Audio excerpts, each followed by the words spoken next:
Right. Hello, students. So this is the right knee joint. This is the posterior aspect of the right knee joint. Here you can see these are the posterior surfaces of the medial and the lateral condyles of femur. This is the medial collateral ligament or the tibial collateral ligament. This is the tendon of biceps femoris, and this cord-like structure is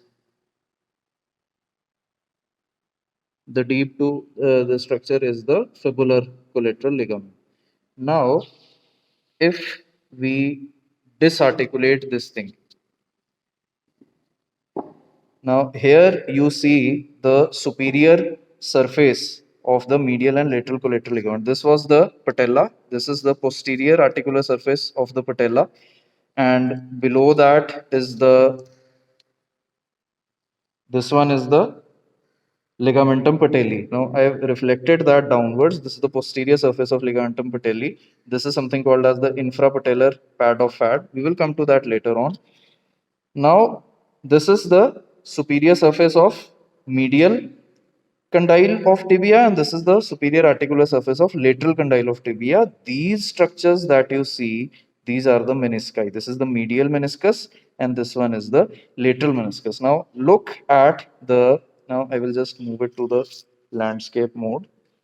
Look at the shape. The lateral meniscus is almost rounded. This is the anterior horn of lateral meniscus. This is the posterior horn of lateral meniscus. Horns are not visible totally. I'll show you them later on. And this is the anterior horn of medial meniscus. Posteriorly, there will be posterior horn of medial meniscus. Now, what are these structures? Now, this thing is the anterior cruciate ligament. This one. This is the anterior cruciate ligament, and this one lying posteriorly, this is the posterior cruciate ligament. And posterior cruciate ligament ke piche, this one, this is the posterior meniscofemoral ligament or the ligament of Rissberg. This is a very small additional slip of ligament of Rissberg coming behind the posterior cruciate ligament. So now look at the orientation of anterior cruciate ligament. Femur द्वारा रख दो. Now if you replace the femur, I've cut the like this, right? Now I have cut the cruciate ligaments from their attachment on femur. Now this was the anterior cruciate ligament. Now look at the anterior cruciate ligament. This is attached to, this is the lateral femoral condyle. उसके medial surface के posterior superior part से आता है. It is attached to posterior part of medial surface of the lateral femoral condyle. So this is the anterior cruciate ligament, chakko femur, and it goes downwards, forwards, and medially to insert where just behind the anterior horn of medial meniscus. Remember that mnemonic, Medical College, London Medical College. The M stands for anterior horn of medial meniscus, C stands for the anterior cruciate ligaments attachment on tibia, and the L stands for anterior horn of lateral meniscus, right? And then we look at the attachment of the posterior cruciate ligament. Right? So posterior cruciate ligament is coming from the medial condyles lateral surface ka which part? Anterior part. It is coming downwards and backwards. So posterior cruciate ligament is coming from anterior part of lateral surface of the medial femoral condyle. It is going downwards, backwards, and laterally to attach to this posterior aspect of the intercondylar region of the superior surface of tibia, right? So what is the order of attachment on the superior surface of tibia? Anterior horn of medial meniscus, anterior cruciate ligament, anterior horn of lateral meniscus. Immediately behind anterior horn there is posterior horn of lateral meniscus also attached. So that because it is almost circular shape, that is why its anterior and posterior horns are attached to tibia very close to each other.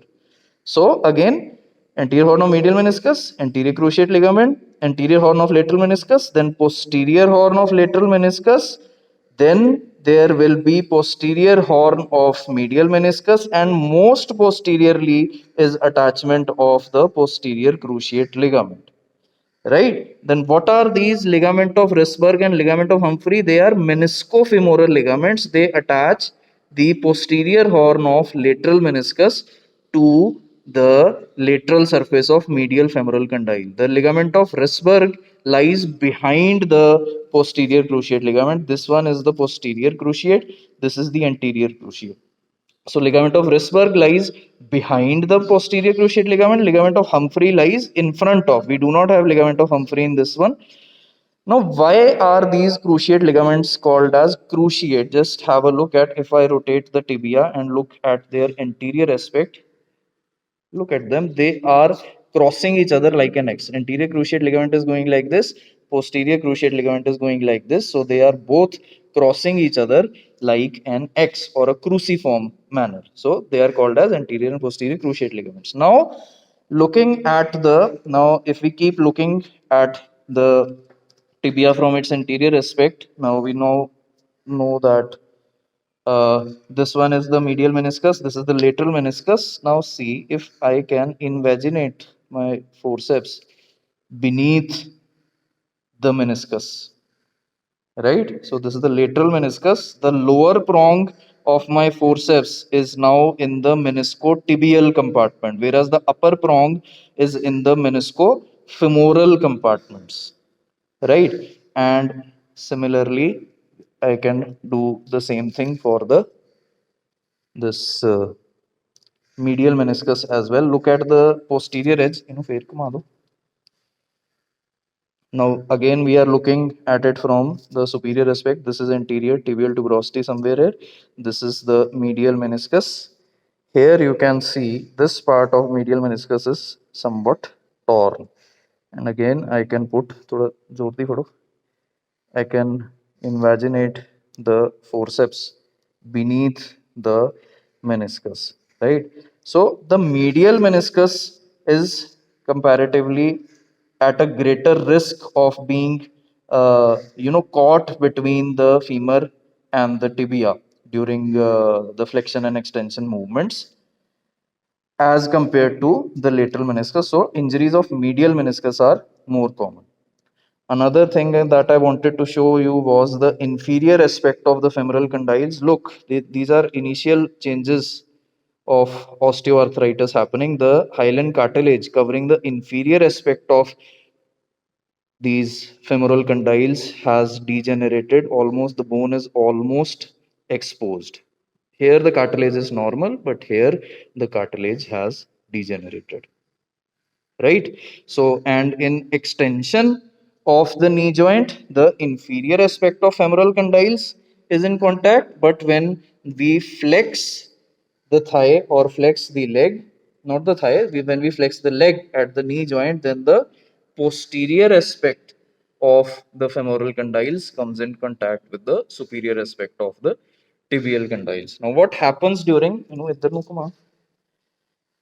Right. Now, what happens during the